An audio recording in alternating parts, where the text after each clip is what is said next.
capítulo 13 até o verso de número 9. Diz assim: Tendo Jesus saído de casa naquele dia, estava assentado junto ao mar. E ajuntou-se muita gente ao pé dele, de sorte que, entrando num barco, se assentou e toda a multidão estava em pé na praia. E falou-lhes muitas coisas por parábolas, dizendo: Eis que o semeador saiu a semear. E quando semeava, uma parte da semente caiu ao pé do caminho. E vieram as aves e a comeram-na. E outra parte caiu em pedregais, onde não havia terra bastante. Logo nasceu, porque não tinha terra funda. Mas vindo o sol, queimou-se e secou-se, porque não tinha raiz. Outra caiu em espinhos, e os espinhos cresceram e sufocaram-na. E a outra caiu em boa terra e deu fruto, um a 100, outro a 60 e outro a 30. Quem tem ouvidos para ouvir, que ouça. Jesus está usando uma parábola aqui para tentar descrever a relação das pessoas com a palavra, como as pessoas estão reagindo em relação à palavra de Deus. Antes eu quero fazer um olhar bem interessante aqui, trazer um olhar, conduzir o seu olhar para o verso 1, que o verso 1 ele coloca um versículo e termina com um ponto final. Ele vai dizer assim: tendo Jesus saído de casa naquele dia, estava assentado junto ao mar. Olha que interessante, ele não saiu para ministrar, ele saiu, ele se assentou junto ao mar e provavelmente estava contemplando ali o mar, estava contemplando as belezas da natureza, as belezas da criação, né? Me parece ser um tempo para ele, um tempo de reflexão. Entretanto, você vai ver que as pessoas, quando veem ele na praia, as pessoas vão lá e quando chegam a ele, ele não se nega a ensinar, até porque é uma oportunidade de falar. Jesus vai falar por parábolas a essas pessoas simples, e se você olhar para toda a Bíblia, existe praticamente 1/3 dos ensinamentos de Jesus estão em parábolas. E o que são parábolas? São breves histórias que acabam ilustrando algumas verdades bíblicas, né? Se você vê lá no verso 12 desse texto, no verso 13, os discípulos perguntam por que ele fala em parábolas. E Jesus vai falar: olha, eu falo a vocês para que vocês tenham acesso aos mistérios do reino dos céus. Então, a maneira como Jesus trata uma parábola é uma maneira bem simples de anunciar o evangelho. É pegar a vivência daquelas pessoas e aplicar o reino dos céus àquela vivência.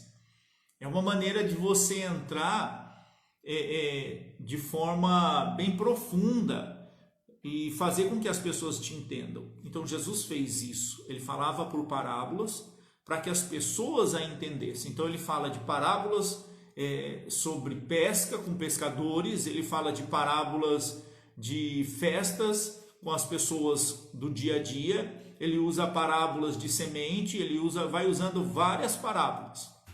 A gente tem que tomar cuidado na hora de interpretar a parábola, porque ela é cheia de linguagem simbólica, metafórica, alegórica. A gente tem que saber respeitar ponto a ponto da parábola, tá?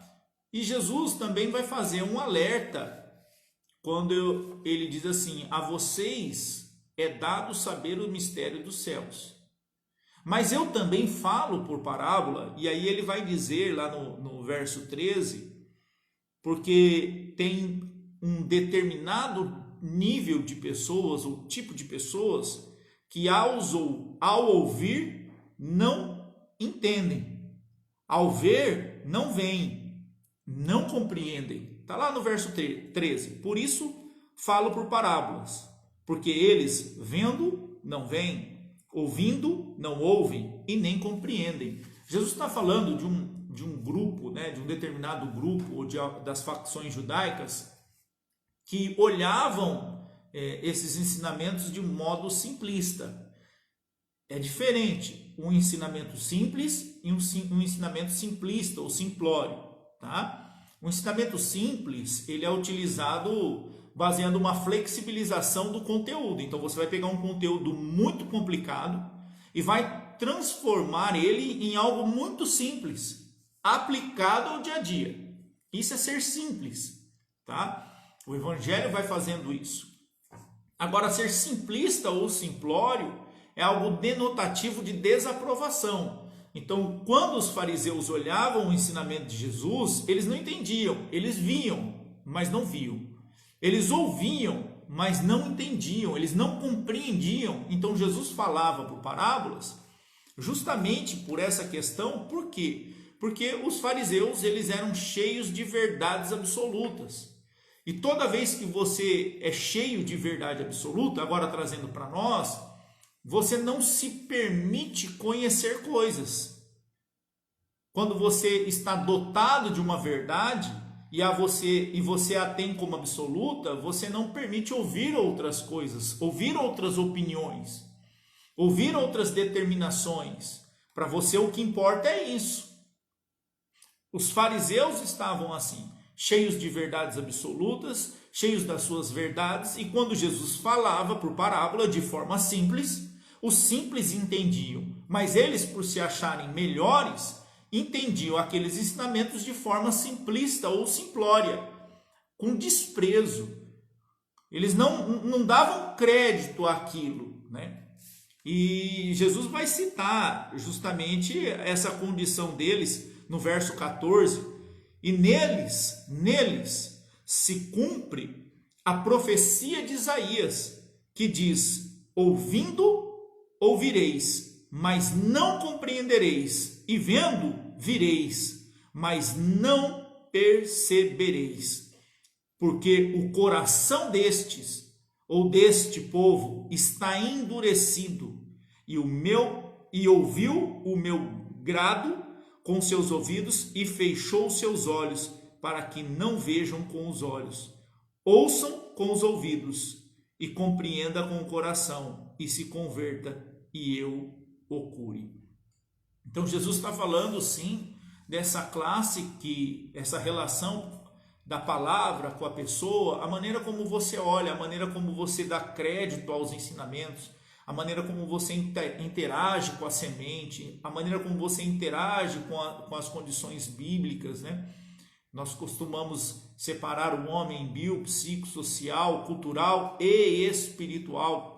Tem muita gente que não vai levar em consideração a espiritualidade do homem, mas quando a gente enxerga o homem como um ser espiritual, que também é uma das hipóteses, é uma das condições também do homem, porque há uma corrente que vai negar a espiritualidade do homem, e essa corrente ela tem uma teoria social da criação. E a nossa teoria ela é uma teoria espiritual da criação. É assim que se divide o criacionismo e o evolucionismo. O evolucionismo não compreende o homem como um ser espiritual, o criacionismo sim. Então nós temos aqui duas teorias, uma social e uma espiritual. Então não se pode descartar o lado espiritual do homem, quando a gente vê como um todo, né? A gente sai da nossa casinha, a gente sai da nossa ideologia, a gente sai dessa militância barata e olha todas as teorias, e aí você vai ver, sim, o homem também ele é um ser espiritual, porque faz sentido para determinadas pessoas a relação que ela tem com as coisas que ela considera sagrada. E quando eu falo espiritual, eu falo da relação que o homem tem com a ideia de sagrado. Então, a nossa ideia de sagrado, os cristãos se relacionam com Cristo. Mas tem muita gente que a ideia de sagrado é outra coisa. Nós pegamos o hinduísmo. O hinduísmo tem mais de 3.000 deuses. Para eles o rato é sagrado, a vaca é sagrada. Então, ela tem essa relação com aquela pessoa e esse tipo de relação produz experiências psíquicas para ela. Então, nós podemos dizer sim que o homem ele é um ser espiritual. Tá aí as grandes divergências que vão cair sempre pelas vias ideológicas, a ideologia de Gênesis e a ideologia de gênero. Você vai ver que quando a gente olha para o todo, você vai enxergar realmente coisas que talvez você não consiga enxergar. Essa é a proposta, olhar para o todo. Dentro da diversidade, procurar uma unanimidade ou procurar um entendimento. Esse é o real sentido de universidade. Quando a gente fala universidade, nós estamos falando de uma união dentro da diversidade, dentro dos diversos saberes existenciais. Porque no momento em que eu descarto os diversos saberes, eu não sou mais dotado de universidade, universo, acesso. Eu sou dotado agora de uma compreensão muito pessoal da realidade. Era assim que as escolas farisaicas dotavam o seu conhecimento. Então eles são muito particulares na sua interpretação, por isso que ao ouvirem, não ouviam, ao verem, não enxergavam. É nesse sentido que Jesus está dizendo para eles. Daqui eu queria tirar um ensinamento para nós, ainda que não seja um momento de aplicação, mas eu deixei algo aqui dentro dessa breve introdução para a gente refletir. Quando você fixa as suas verdades e torna elas verdades absolutas, muitas vezes sem levar em consideração a totalidade, você não consegue mudar, você não consegue ouvir o outro, você não consegue delegar, você não consegue interagir com o grupo. Você acha que o grupo ele sempre tem que responder aquilo que você quer, porque você não consegue perceber o todo. Isso é importante para nós perceber que as nossas verdades elas devem ser sempre confrontadas para que eu possa enxergar. Será que a minha verdade ela está levando em consideração os demais pontos de vista ou é só uma vista de um ponto? Se ela é uma vista de um ponto, é a vista do meu ponto, é a maneira como eu enxergo as coisas. Mas se ela está levando em consideração os demais pontos de vista, provavelmente você vai estar mais certo naquilo que faz, tá? Então, perceba se as suas verdades elas estão atrapalhando a sua maneira de se relacionar com Deus, com os outros, com o próximo, porque as nossas verdades vão criar os nossos fantasmas, os nossos próprios dogmas e paradigmas. Nós temos que tomar cuidado com isso. É nesse sentido que a Bíblia vai dizer que nós devemos meditar, na palavra do Senhor. Eu não sei se você entende o conceito de meditação. Meditar é me-editar. Quando eu digo para você, edite um texto no Word, você vai construir um texto baseado do zero. Você vai pegar uma tela em branco e vai começar a digitar, você vai editar. Quando eu falo para você que você deve meditar, é uma reflexão ao ponto de escrever algo em você, é uma edição pessoal. O conceito de meditar é isso, me-editar, é uma aglutinação de palavras. Mas você vai se editar de quê? Do texto bíblico. Então, quando os judeus eles meditavam, eles estavam editando dentro deles as verdades absolutas, estavam lendo essas verdades que para eles eram absolutas, eles estavam agora fazendo esse movimento de edição e reedição. Isso é meditar. Por que um movimento de edição? Porque talvez você não saiba que Cristo morreu por você na cruz do Calvário, que ele morreu pelos seus pecados. Aí você passa a saber, acabou de editar, tá? E a reedição? A reedição significa que você já tem uma crença interna. Você já tem uma crença. Só que quando você lê a Bíblia coloca em xeque essa crença sua. É onde você tem que fazer um movimento de reedição. De falar assim, bom, eu tive uma crença, agora estou lendo algo diferente da minha crença. Se eu quero me desenvolver em relação ao cristianismo, eu tenho que reeditar esta crença. Eu tenho que pegar aquilo que é meu, botar à prova pelo que a Bíblia diz, e o que fica e o que deve ser tirado. esse é o movimento de reedição. Então, quando eu falo sobre meditação, eu falo de editar e reeditar, colocar coisas novas e repensar as coisas que eu já tenho. É isso que nós devemos fazer todos os dias em relação à nossa espiritualidade, à nossa vida cristã, meditar sobre ela. O que isso tem a ver com a parábola do semeador? Bom, tudo. Todo o ensinamento de Jesus é um ensinamento que deve ser editado e reeditado, e toda vez que você vai ter acesso a essa palavra, você vai ver que essa palavra ela vai tendo sentidos diferentes, ela vai gerando reedições diferentes. Então vamos para a aplicação dessa noite, quer ver? Quando eu falo da parábola do semeador, o verso de número 3, Jesus vai falar assim, olha, o semeador saiu a semear. Isso já é importante para nós. Por quê?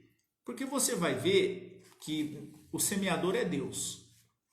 E que essa relação entre Deus e a distribuição da sua palavra, entre o levar as suas verdades, é baseada nessa relação de Deus e homem. E que o maior interessado nessa relação entre Deus e o homem é Deus. O maior interessado na felicidade do homem não é o homem, é Deus. É por isso que a Bíblia vai trazer, se você olhar a Bíblia como um manual de vida e praticidade, assim como você compra um aparelho doméstico, ele tem lá modo de usar. Se você olhar a Bíblia como orientações, eu digo o Novo Testamento. Se você pegar o Novo Testamento e tomar como orientações para casamento, namoro, relacionamentos em geral, você vai ver que a Bíblia vai te trazer várias instruções que sempre vão preservar a sua espiritualidade. Então, é um manual de utilidade? É um manual da ferramenta ou do instrumento que foi criado por Deus. São engrenagens que, quando funcionam e são preservadas, dão certo. Então, o maior interessado entre o homem e Deus é Deus. Deus é o maior interessado na sua felicidade. É só você ler, o semeador saiu a semear. Só que a felicidade de Deus, ela vem por vias conceituais, ela vem por vias... nós não podemos limitar a felicidade que vem de Deus por vias de recompensa, tá? Mas por vias conceituais. Por isso Jesus vai dizer, vinde a mim, vós que estáis cansados e sobrecarregados, e eu vos aliviareis. Quando vocês tomarem o meu jugo e o meu fardo, né? Jesus está falando ali do corpo teórico, vocês vão ter descanso para a vossa alma. O maior interessado entre homem e Deus é Deus. Está aí a maior carta de declaração de amor em João 3,16. Eu vou até abrir para a gente ler isso aqui. João, Evangelho de João, capítulo 3, versículo 16. Olha como Deus é interessado na felicidade do homem. Porque Deus amou o mundo de tal maneira que deu seu Filho unigênito, para que todo aquele que nele crê não pereça, mas tenha a vida eterna. Porque Deus enviou o seu Filho ao mundo, não para que o condenasse ou condenasse o mundo, mas para que o mundo fosse salvo por ele. Quem crê nele não é condenado, mas quem não crê já está condenado, porque não crê no nome do unigênito Filho de Deus. E a condenação é esta: que a luz veio ao mundo e os homens amaram mais as trevas do que a luz, porque as suas obras eram más. Porque todo aquele que faz o mal aborrece a luz e não vem para a luz, para que as suas obras não sejam reprovadas. Mas quem pratica a verdade vem para a luz, a fim de que as suas obras sejam manifestas, porque são feitas em Deus. Essa é a maior revelação de amor que Deus nos traz. Ele nos amou, ainda sendo pecadores. Então, essa relação do semeador que saiu a semear é uma preocupação do semeador em relação à formação da semente. E essa semente ela cai no mundo, né? Nós podemos olhar o mundo como lugar onde foi semeado a palavra de Deus. Então, sim, o maior interessado na sua felicidade é Deus. Segunda lição dessa noite. A semente, continuando o texto, caiu à beira do caminho. Isso demonstra que ao lançar a semente, o semeador ele lança ela em sua totalidade. Você vai ver que o semeador ele não escolhe lugares a semear. Ele lança a verdade. Quando nós olhamos para a interpretação do texto, você vai ver que a semente é a palavra de Deus. Então Deus ele traz a totalidade da sua verdade para todos. E aí a Bíblia vai fazer uma relação entre caminho e corações, caminho e pessoas, caminho e condição de alma. E aí você vai ver como essas pessoas se relacionam com a verdade que ele trouxe ao mundo, né? A semente à beira do caminho demonstra a totalidade que foi enviado a todos os homens. As verdades bíblicas, elas são para todos. Para todos. É engraçado quando a gente vê aquelas pessoas que elas são de uma condição assim como cristã. Vamos colocar como cristã, todas as expressões do cristianismo, tá? Só que ele é um cristão não praticante, vamos, entre aspas. Aí ele vê um irmão de outra denominação errando, ele vira e diz assim: ué, mas você não é crente? Ele se isenta das verdades e acusa o outro. Crente todo mundo é. Aquele que crê em Deus é crente no Senhor. Crente até o diabo é. A Bíblia vai dizer que o diabo crê em Deus e conhece a justificativa e conhece a ação de Deus. Então crente todo mundo é. Só que é engraçado de ver que algumas pessoas elas se isentam da semente, da verdade. Parece que a verdade não faz sentido para ela, ela é um sentido mais acusatório. Então ela vê alguém, um cristão mais ativo errando, e fala assim: mas você não é crente? É como se ela não fosse julgada pela mesma palavra. E é isso que a gente tem que ter consciência. Se você crê em Deus, a semente foi lançada para todos. Aquilo que um não pode, o outro também não pode. E que muitas vezes nós usamos como isenção, né? Para dizer: não, eu sou um não praticante. Isso que é interessante. No Evangelho não existem não praticantes, tá? Jesus disse isso. A Bíblia deixou muito bem clara. É sim, sim, não, não. Quando você pega a igreja lá de Apocalipse, a Bíblia vai dizer: olha, vocês são mornos, ou vocês decidem servir ou não servir. O morno eu vomitar-te-ei, ou vomitar-te-ei da minha boca. Você vai ver que Deus ele vai vomitar aquela pessoa que ela é mais isenta, né? Em relação ao reino dos céus. Então, quando a gente olha para isso, vamos para a interpretação do verso 18. O que o verso 18 está dizendo sobre a beira do caminho? Escutais vós o significado da parábola do semeador.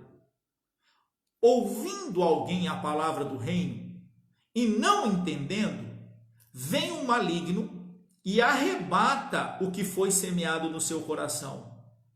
Este é o que foi semeado ao pé do caminho. A Bíblia vai dizer que as verdades do Senhor, elas são retiradas das pessoas pelo maligno. Maligno é aquele cuja essência é má.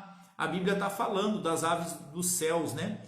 No texto está dizendo que a semente caiu no caminho, à beira do caminho, vieram as aves dos céus e a roubaram, a comeram. Essas aves dos céus, a própria interpretação Jesus está dando a elas. No verso 18 ele está dizendo: olha, esse é o maligno. O que Jesus está falando sobre isso? Ele está dizendo que as pessoas que não entendem o Evangelho, lhe é roubado essa verdade. Só que não entender o evangelho não é mais uma condição de justificação. Então a semente foi até você e cabe você entender, é uma escolha de você buscar compreender mais isso. É uma decisão humana. Ninguém vai poder dizer eu não sabia, porque a semente foi lançada. Você vai poder dizer eu não queria, é diferente. Eu não sabia é diferente de eu não queria. Por quê? Todo joelho se dobrará. A Bíblia diz isso, que naquele dia todo mundo há de prestar conta. Então todo joelho se dobrará. A semente que foi lançada, você jamais vai poder dizer eu não sabia. Você pode dizer eu não queria, não dei determinado valor a ela e ela me foi roubada. Não há isenção aqui e nem vitimização. Ah, Deus, o Senhor sabe de todas as coisas. Isso é uma decisão, tá? Reino dos céus é algo sério. É muito sério. Terceiro, parte da semente caiu em pedregais, onde não havia bastante terra. Logo nasceu, porque não tinha terra funda. Mas vindo o sol, queimou-se e secou-se, porque não tinha raiz. Jesus traz uma interpretação para ela no verso 20. Olha, o que foi semeada no meio das pedras são aquelas pessoas que ouvem a palavra e logo recebem com alegria, mas não tem raiz em si mesmo. Antes, é de pouca duração, e chegada a angústia e a perseguição por causa da palavra, logo se ofende. O que Jesus está dizendo? Que as pessoas querem Deus, mas do jeito delas. As pessoas querem o bônus de se relacionar com Deus. Mas quando elas se deparam com o ônus existencial, tá? Angústia e perseguição é um ônus existencial. Isso faz parte da vida. Você vai ter angústia e perseguição, independente se você anda com Jesus ou não. Só que essas pessoas, essa semente que cai no meio das pedras, são pessoas que fantasiam a realidade espiritual. Elas acham que andar com Jesus é uma vida sem angústia, sem problemas, porque elas vão estar protegidas dentro de uma bolha e nenhum mal vai acontecer sobre elas. Então elas querem só o bônus da relação, tá?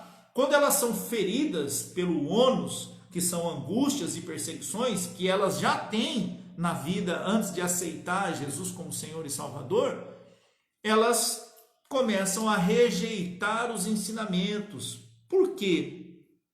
Porque elas se relacionam por aquilo que Deus faz e não por aquilo que Deus é. Você já teve um amigo na sua vida? Eu não posso nem chamar de amigo, né? Nós chamamos isso de... São pessoas que parasitam a nossa vida. Que quando você disse não para ela saiu da sua vida. Só fica muito claro que essa pessoa não gostava de você. Essa pessoa gostava daquilo que você fazia. Porque quem gosta de você tolera os seus defeitos. Quem gosta de você tolera o seu não. Por quê? Porque ela também fala não. Então uma relação verdadeira é uma relação onde você vai falar o que você pensa, o que você não gosta. E é normal. Agora, no momento que você fala não para uma pessoa e ela some da sua vida, na verdade essa pessoa só gostava daquilo que você fazia ou daquilo que você faz. Fica claro saber quem está com você ou não. Começa a fazer o contrário do que você fazia, você vai ver se essas pessoas gostam de você ou não. Isso acontece quando a pessoa interpreta que a angústia deve ser superada. Deus tem que vir e mudar isso. E aí as pessoas se deparam com uma realidade totalmente diferente daquilo que elas pensam. Há angústias em que Deus vai nos livrar? Há. Mas isso é regra? Não. Há angústias que Deus vai passar conosco? Todas. É por isso que ele chama o Espírito Santo de Consolador, aquele que passa junto conosco, aquele que está junto. Consolador é aquele que está junto na dor. O Espírito Santo não é na dor, aquele que tira a dor. Você vai ver que muitas vivências nós vamos sofrer mesmo.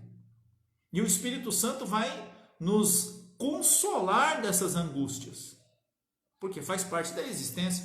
Só que tem pessoas que dizem, que acham e pensam que não, que elas não podem sofrer, e quando vem as angústias e a perseguição, logo se ofendem. Essa é a relação com algumas pessoas. O Evangelho faz isso. É interessante que hoje a gente tem várias expressões, né, de um suposto Evangelho que alimenta isso aqui, alimenta essas declarações, né? Propõe um evangelho que você se relaciona com Deus dessa maneira, um evangelho de bônus, um evangelho estranho, né? Um evangelho que vai te fazer querer ter coisas. Venha para Deus que seus problemas acabaram, vão apresentar para você um Deus muito parecido com Aladim, né? Que você esfrega a lâmpada, ele aparece, fala 3 desejos, porque tem um outro crente orando de madrugada lá e eu não consigo, não aguento ouvir crente de madrugada, eu vou responder ele. Então assim, é uma relação muito fantasiosa de Deus, que quando você traz para a realidade, você vai ver que é muito diferente daquilo que ensina. Mas sim, hoje tem o evangelho das pedras. Cuidado, né? Esse Deus que é ensinado de uma maneira muito gratificante, que tudo dá certo, seus problemas acabaram, né? Isso me lembra as organizações Tabajara, né? Da minha época.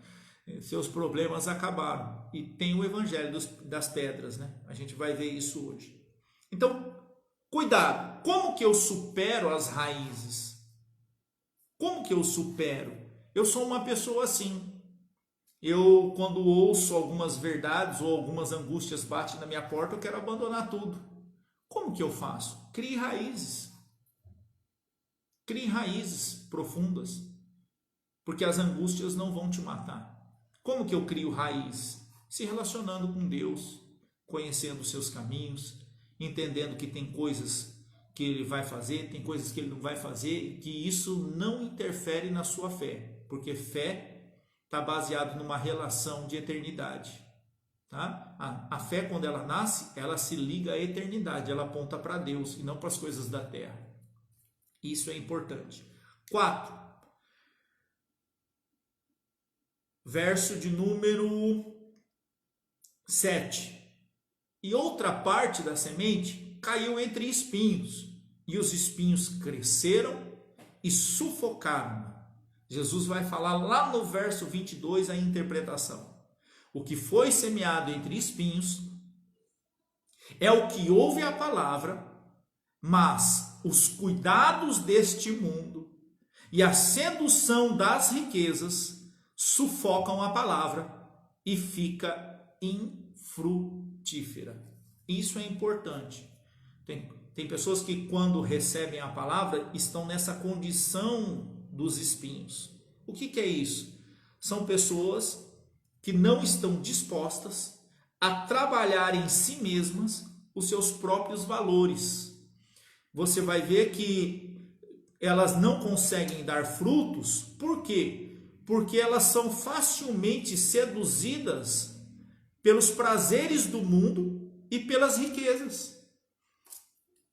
São pessoas que não estão dispostas a trabalhar os seus valores.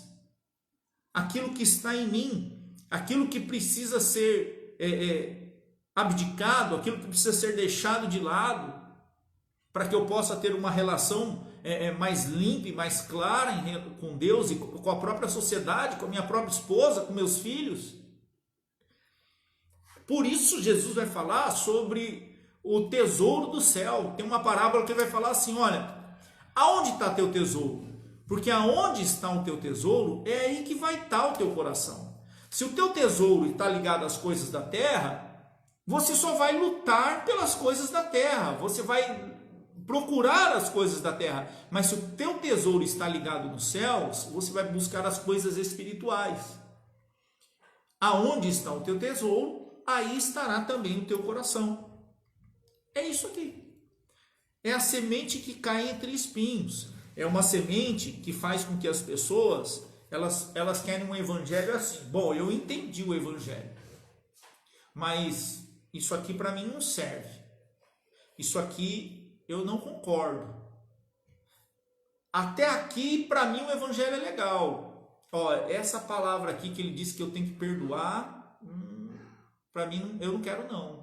Esse negócio aqui que eu tenho que amar meus inimigos, eu não concordo. Isso aí é no tempo de Jesus. A Bíblia foi atualizada. Você vê que é uma coisa retrógrada. São pessoas que vão criando justificativas porque os seus valores vão sendo colocados em xeque e ela não está disposta em abrir mão, ainda mais na relação financeira. Se você vê a personificação do dinheiro em um Deus, Jesus vai dizer, olha, não dá para servir a dois senhores, ou você serve a Deus ou você serve a Mamon, o dinheiro. Jesus personifica o dinheiro e dá a ele status de Deus, e isso leva a conflito às pessoas.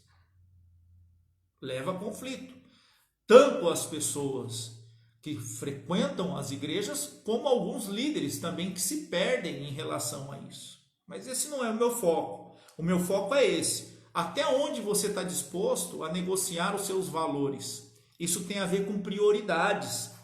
Como que eu supero isso? Eu sou uma pessoa que a palavra caiu e eu me considero espinhosa. Eu tenho algumas coisas que eu não quero. Como que eu faço? Reorganize as suas prioridades. Coloque as prioridades de Deus no lugar das suas prioridades. E para encerrar, a palavra também caiu em uma boa terra e deu fruto. Um a 100, outro a 60, outro a 30. Importante ressaltar que nem todo mundo vai dar um fruto da mesma maneira ou com a mesma qualidade. O importante é que dê fruto, tá? Olhando para o texto, você vai ver que Jesus vai dizer assim, olha, o que foi semeado em boa terra, verso 23, é aquele que ouve, compreende a palavra e dá fruto. E um produz 100, outro 60 e outro 30. O que Jesus está falando? Olha, existem pessoas que vão se relacionar com o evangelho de uma maneira bem aberta, bem clara. E como que essas pessoas são? É só você fazer o contrário de tudo que eu falei agora. São pessoas que têm as verdades bíblicas como verdades reais. Elas não põem em xeque a realidade da existência de Deus. Para elas, Deus existe e ela quer seguir esse Deus. Ponto. Porque a primeira semente cai na beira do caminho. Só que na beira do caminho, a verdade não enraiza porque as pessoas não querem desenvolver esse conhecimento sobre Deus. As aves dos céus vêm, então roubam a semente. As pessoas que caem, a semente cai em boa terra, as pessoas consideradas boa terra, são aquelas pessoas que quando ouvem sobre a palavra de Deus, aquilo faz sentido para ela, ela diz, é verdade, eu quero isso para mim. Isso faz sentido para mim, e por fazer sentido para mim, eu vou seguir isso para a minha vida, tá? Ótimo. Elas recebem de bom grado, elas recebem as verdades e estão dispostas a desenvolver essa verdade. É o contrário da beira do caminho. Outra, elas criam raízes. Quando você olha para a palavra da pedra, são pessoas que não criaram raízes. Por quê? Porque elas querem um evangelho segundo a visão delas. Elas querem se relacionar com Deus, mas uma relação de ônus. Elas não querem mudar pensamentos. Por quê? Ao mudar um conceito, muda um comportamento.